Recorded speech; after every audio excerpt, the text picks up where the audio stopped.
What's up everybody, my name is Mo, welcome to the Mo.re.Bricks channel and the second video after the unboxing and kind of intro with the overview of the CADA Master AMG 1 set, which is a C61503W if you want to look at the model number online.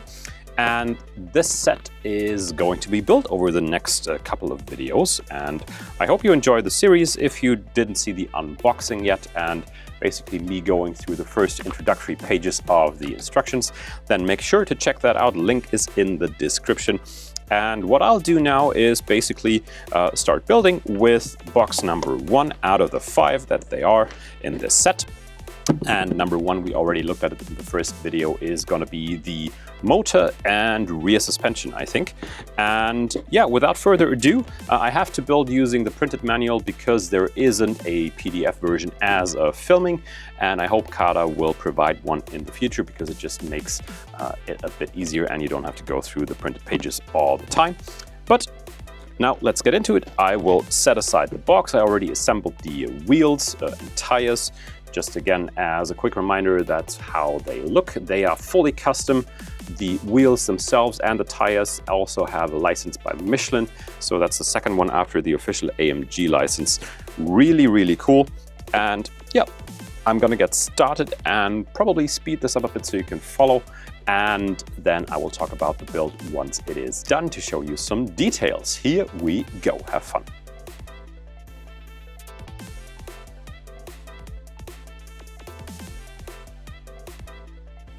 Okay, before actually getting into the build itself, I have to show you some other things I just now realized. Because, again, these are very uncommon, unfortunately, for sets within this price range with competitor brands and what you get in here. Just without looking at the build step number 1, which is going to be this, there is some other equipment in here right now that's just worth pointing out what you get for, again, 275 euros, that is, at the time of filming or when the set came out in 2024, I think, and over 3,500 pieces, and like just the level of detail that you get and the special bits and pieces. So this is the back fin, which is a custom piece. And let me just hold that into the camera so you can see, again, also the print that is, not print, sorry, the basically molded AMG logo in here, which is just crazy. That's in there. It's not like printed on, it's not a sticker or anything. It is actually in the plastic piece, and that is huge. Like, the piece itself is huge. That's the back fin. So really special right there. Then we have a fully printed, I'm gonna get up for this so I can show you better, a fully printed plaque in color, like not even black and white, like to cheap out on it. This is a color print on a 16 stud tile, and it is kind of a matte finish, and it has the specs on there, the 0 to 100 kilometers in 2.9 seconds. The max system output in kilowatts and horsepower, which is 782 kilowatts or 1063 horsepower. Combined system output of the electric motors. Transmission is a 7-speed. Top speed is 352 kilometers an hour, and max RPM is 11,000. And this is the plate itself. And if you remember, like most of the Danish competitor products, they give you this plaque without anything on it. You usually have a very nasty point of the molding where it attaches to the machine and where the plastic comes out. And then you have to put a sticker on it, which never really aligns well, and you can see the molding point in the middle. And this is just so much higher end. And it just shows you can do it. Like, it is possible. It is technically absolutely possible. So this plaque right here, insanely well made. And let me just do something, because the other camera angle over here, I also want to show you like this, because man, this is just great. And also the fin, so you can see that in the light a little with the AMG logo Yeah, right there. That's where it is. That's the back fin. Great. And now to go even further, all the motor parts. So this is the lights that are already attached to their cables and their brick connectors. So this is all the headlights in the end, and probably also rear lights, I don't know yet. More lights. Motors. These are kind of distribution hubs, I think. Yeah, for the cables. Motor. More motors. This is the Kerr system, which seems also fully custom to basically do the recuperation, like the getting back energy while braking into the electric motor. This doesn't exist anywhere else in the brick building world, I believe. The only thing I would say that this is not USB-C yet is a bit unfortunate in 2025 or 2024 when it came out, but still, come on, it's still so much better than what you get with most other brands. And this is the distribution hub, power button right here. You can see that with all the different connectors. So it has 4 that are color coded. That's why you have the stickers for labeling it internally in the set in the end. Button on the top, and then you can charge it with the cable. So that's the battery box. Some more distribution, because you can see there is like, let me get one of those out. You can see that there are like 3 connection points right here and another 3 here, and those are done via 2 little cables right there. So 2, and that gives you 6 in the end, and that's probably for the lighting as well, for this angle as well, so you can see that. Yeah, so 3 connection points on the bricks, and that's 2 cables, so 2 gives you 6 in the end. Really nice. And then again, all the motors. These seem to be different sizes. These are a bit bigger than these right here. Also, they weigh quite a bit more. And then there is one really big one. I believe that's probably gonna be for the steering in the end. So this is probably gonna be a servo. And they look differently as well. Yeah, these are regular motors, like the L motors, I believe, the large ones. These are medium or small, depending on how you want to label them. And this is a servo. And then you have the remote. All right. I'm gonna put all of that aside for now.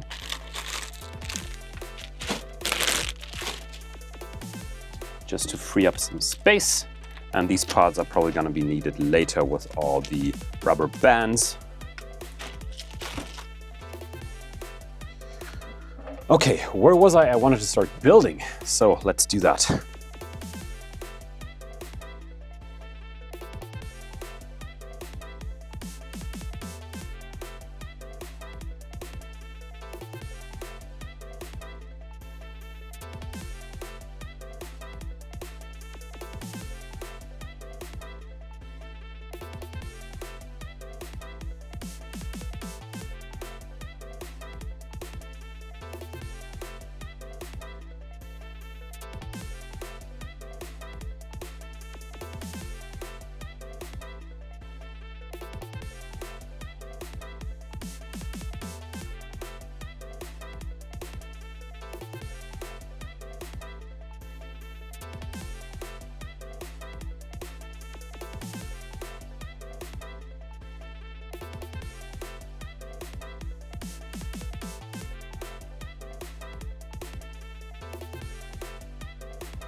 Okay, let me just do a quick interruption here and show you something that I've now encountered a couple of times in this first building step already. And I heard about this up front, but I wasn't sure how it was going to affect building. But let me show you something real quick. So you might know this piece from a certain Danish brick building company. And this is basically a frame that is being used for structural work on the body of cars, for example, like this one. And it's also being used in the building of the engine train, and a lot of the differentials you will put into this with all the gears. And there is a couple of frames in this bit already. What you might not know is that this four-letter Danish company is very keen on keeping constructions like this, even though you would not think they can be patented in any way or protected by any trademark law. They're doing just that, meaning that other manufacturers have to resort to stuff like this, where they actually have to take it apart to not have the same piece, but actually two frame pieces to come together to form, in the end, the same thing. But then you have to connect it with little pins. And this bit right here, putting it together like this, CADA's done a really great job of having these pieces interlock up here. But now putting like little gray pins in there, for example, this is an absolute pain. Like getting this in there and exerting enough force on this piece to get it in there, this is really taxing already. And this might seem like a small thing, but it's really not, because you have to do it quite a bit to get all these frames stable and connected fully. And pushing these pins in there, and if you, for example, have them in the wrong place and you notice afterwards and you have to get them back out, this is really not fun. Again, showing you from this angle as well. So this is the frame as it looks when it's fully connected, but getting it to this fully connected state, getting it apart, you can see, not that easy. And even with the brick remover, or the piece remover, which is also not super easy to handle. Okay, this worked better than the last time. Yeah, but getting this connected, because otherwise it looks like this, and it's actually not one piece but two.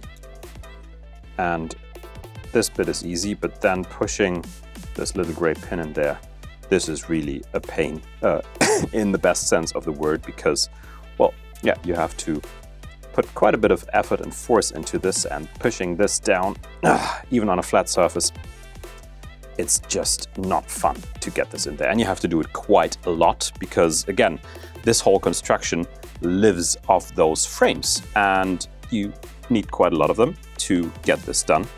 And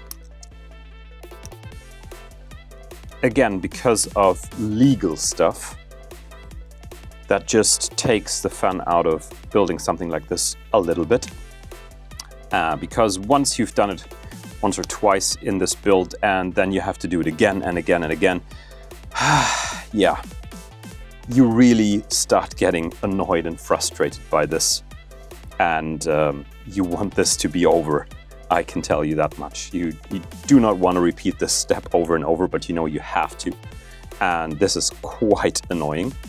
But let me keep building here and talking for a little bit. These pieces so far, I would say they take longer than with most Lego sets. And I mean the actual Lego sets, not Lego type sets. Because the building techniques, as was also mentioned in the intro of that set, they are more complicated, more intricate, I would call it.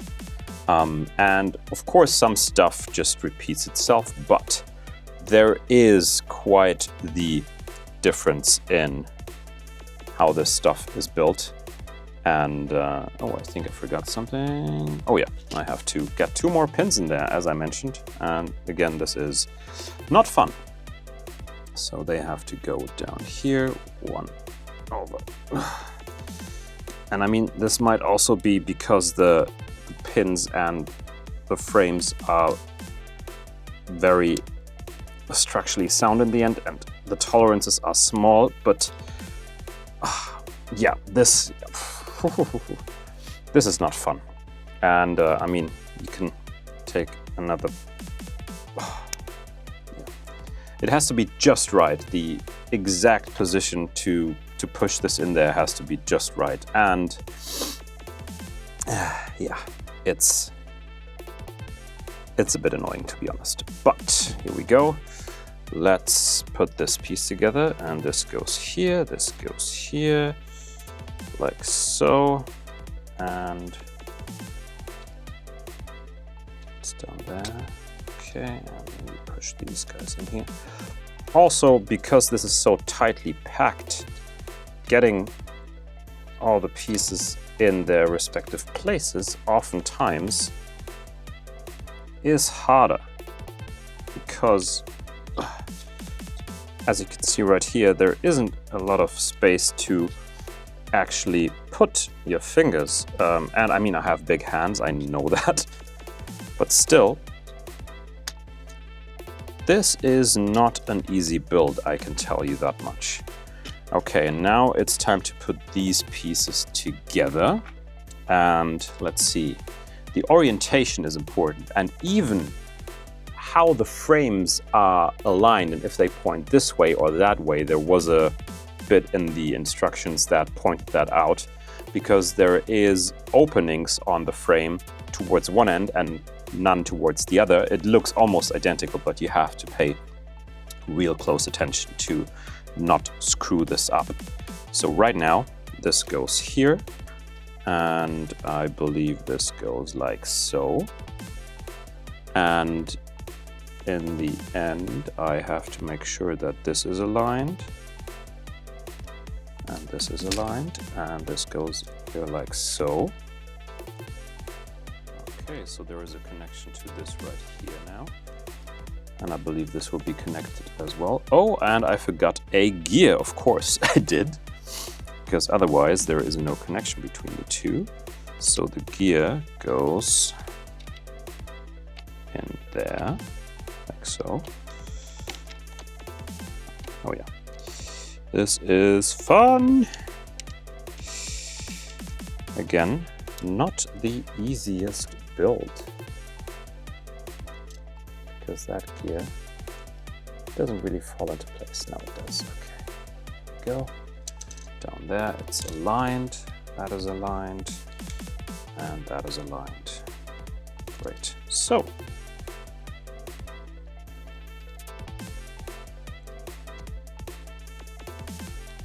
okay, got it. Nice. Okay, so far so good.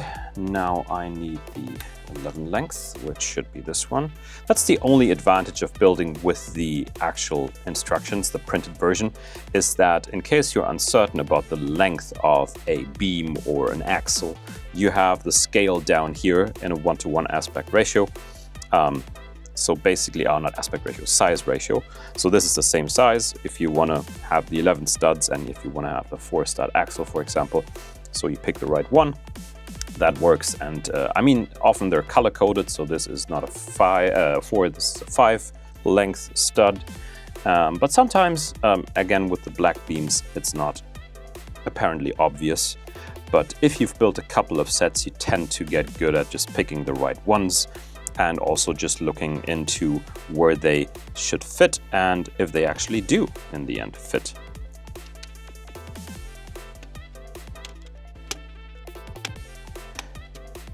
But you can already see that this build is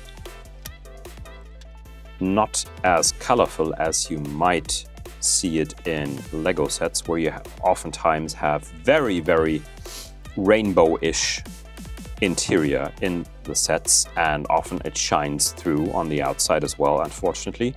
especially, again, the blue pins, which there aren't any of. It's all black and gray. And the only stuff that so far is different colors is those red frames and some of the red and gray pieces, but otherwise it is black, which I love. Doesn't make it easy, or easier, compared to the color indicators for left and right, for example, or up and down, top, bottom, whatever you want to call it. And we have the frame pieces again, and oh god, I dread this already. I haven't found a... Oh, this one went easy. Okay, nice. Maybe I was... Okay, being lucky here. Okay, and this side again is being difficult. Yeah, so I haven't really discovered a recipe what makes this easier to push in. Sometimes it's probably just the pin. It's a bit more stubborn than the next one. Ouch. So I hope this is already the main bit where I need those frames, but I am afraid it's not gonna be as easy. Probably not gonna be done for a while with these pins.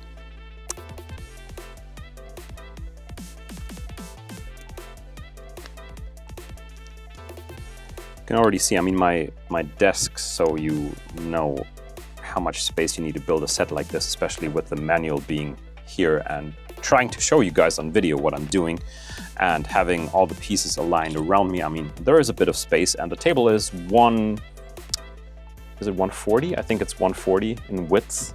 Might even just be 120, not quite sure. I think it's 120 by 80. So it's not the smallest desk, not the biggest desk, but you need that space, definitely, to get a build like this going. All right, where are we? So this goes here, I believe.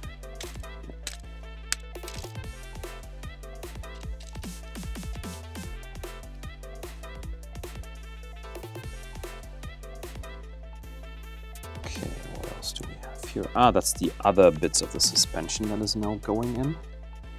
So 2 more of these, and I need one of those guys. 7? Is that a 7? I think that's a 7. Okay, so... And they do have quite the nice illustrations in the instructions of where stuff goes, if you can't, like, apparently tell from the very start. But this, again, is also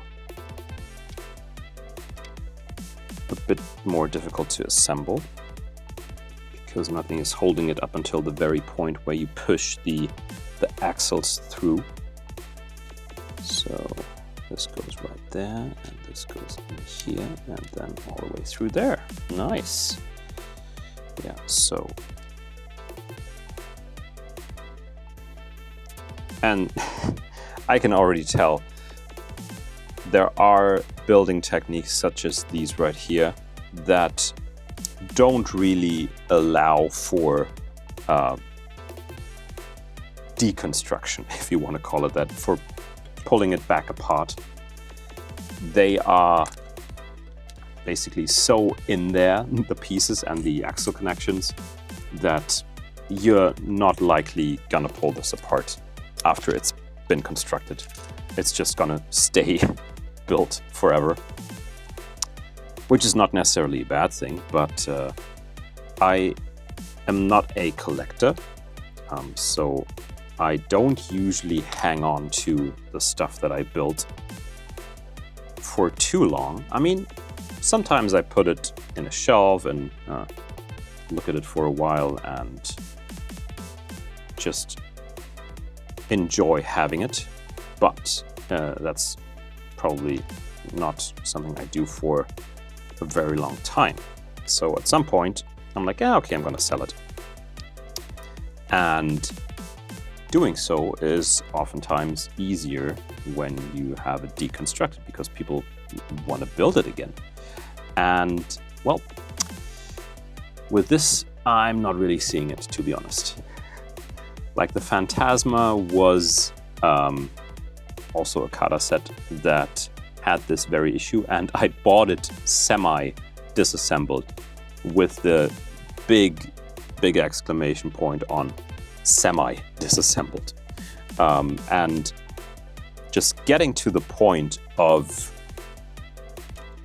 being able to build a set again, getting it apart, I actually had to buy some parts again because I couldn't get them separated. It was just impossible. And the same is probably going to happen here. I don't see this as a set that you can take apart fully without major issues, at least. But let's see if that's the case.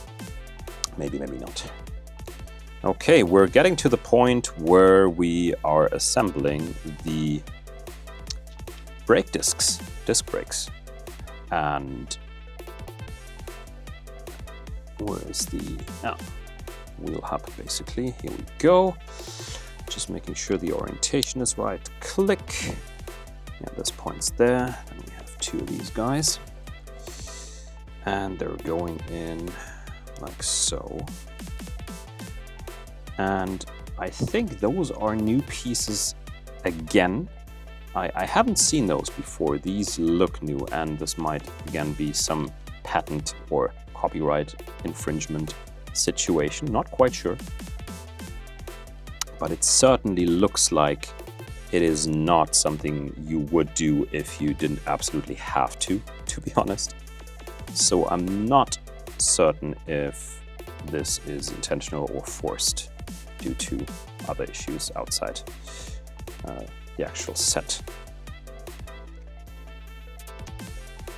So here we go, and we need one of those L arms, like so.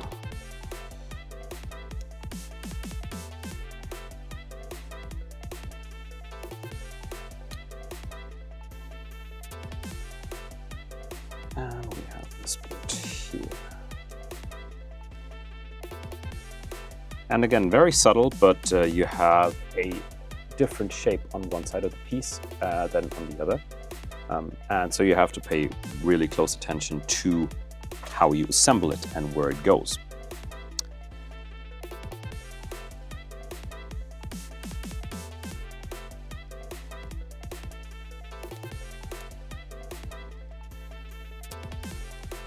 And the twisting around and turning of the parts is also something that you have to pay close attention to. Otherwise, you end up building something on the wrong side of a identical looking piece, which has subtle differences, and you basically need to start over again.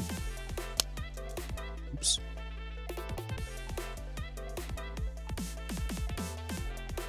Okay, here we go. So this is that assembly, and that goes here, and that goes onto the axle right there, I believe, like so.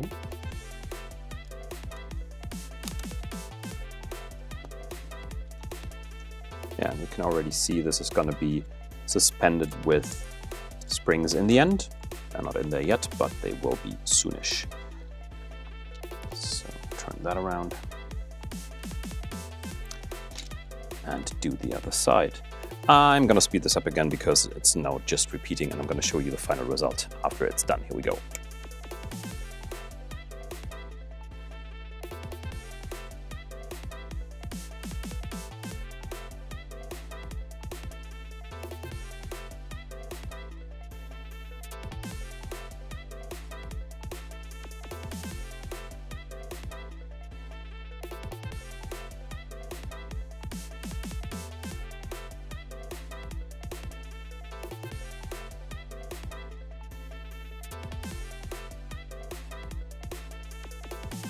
Okay, let's get a close-up of this, because the assembly of the suspension and what we've already built with the drivetrain underneath is probably another good example of how this is a bit, well, higher level than the average Lego Technic set, for example. So I have these two pieces right here, and there is quite a bit of moving parts still to them. So basically getting everything in the right position is important. And let's see where everything should go. So let's get onto the more detailed camera and see if I can show you where everything is supposed to go. Let's see if I can give you a better look at this. So basically, there are 2 pins right here that need to be connected. And then we have the suspension parts as well. And these go right here, so we can connect that already. And the other positions I have to still figure out where they go. But this works nicely and this works nicely. So this is step number 1. But again, a lot of moving bits and pieces right here still. So let's see where all of those end up going. Because as you can probably tell, there's still a bunch of stuff moving about. So now we have the 7 axles, and they are supposed to go through these bits right here. So 7 axle, and they're supposed to go through, let's see, just quickly down there, and basically that part. And I'm not sure if I have to already load the springs, kind of. No, still works. So these go through here, and then I have to hit the bits down here like so. Yeah, not as easy. Let me set that down. So that goes there, and that goes here and through there. All right, so that's loaded a little bit. So there's a bit of spring tension right there. And the axle needs to go all the way through, I imagine, to the back of this. Okay, number 1. So this is done. And now I have to assemble this as well to work with, I think, the rest of the spring assembly. So this is being pushed inward like so. And this is being done with this part right there. And it goes here, as I imagined, like so. So basically, you can see this has to go through here, and this is gonna push this up a little already, like so. Yeah, and now we have this kind of motion going on right here for the suspension. Really nice. Same on the other side. I will do that in the other camera. So this is my assembly so far, and this is still all dangling, and this needs to go here, and this needs to go there. And I think it's even a bit easier to do this bit over here first, to do the outer assembly first and then the spring, because then it's kind of already attached, and now the spring can fall into place easier. So this goes there. Oops, yeah, again, quite a bit of movement. Axle fell through. There we go. Oh, sorry, now I'm scratching on my microphone. Sorry about that. And this is going through, and big push. And this looks to be correct, I would say, like so. Spring assembly, this needs to be connected still, but this is working quite nicely. And we're approaching, let me see, yeah, that's the motor. We're approaching bag number 2, so let's finish this up, and then bag number 1 is already done.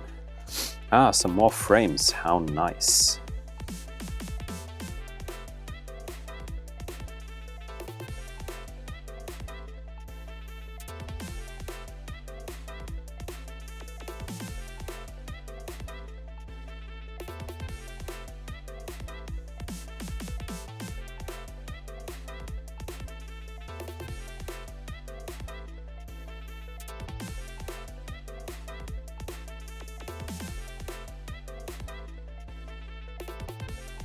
Okay, I had to make a little cut at one point, but I wanted to show you the last step, which is basically installing the first motor, as you can see here, and we will need the red label for it.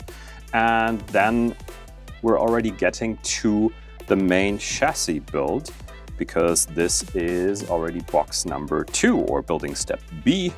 And I like the illustration in the instructions, as you can see here.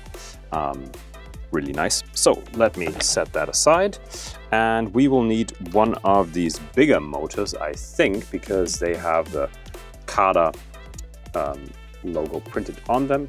The smaller ones do not, and if you hear little noises in the background, it's because of Penny, our corgi, joined me a couple of minutes ago, which is why I hit pause for a second. And now we basically have to connect one of those motors, doesn't matter which one, to the first bit of the drivetrain right here. And I believe it goes down there at this bit. Let me see. Yeah, it doesn't go there, it goes there. And then we need the red label on the connector. And it has to lie on its side with the CADA print facing this way. So basically like so, I believe. And I have to make the axle face the right direction. And let me get that on the detail. Oh, tripped on the ball almost. So this is where the connector goes, right there. And have to align the axle, and CADA faces upward. And this goes in here like so, I believe. It should, at least, down here. This is not easy by any means. Here we go. Now it's in there, like so. Again, let me show you up here. Now the motor is connected, and this goes to the red connection, which is why this is going to be labeled with the red sticker. And the sticker goes on the top, basically. So this is the top side right there, and red label. And I'm not a fan of stickers in the models themselves, but this makes total sense just to not lose your orientation in the build and keep the connectors where they should be in the end, semi-centered, but that's fine. Okay, so this is building step number 1 of the CADA AMG 1 C61503W set, and if you want to see how that develops into the full model, stay tuned and see you in the next one here on the Mo.re.Bricks channel. Bye bye!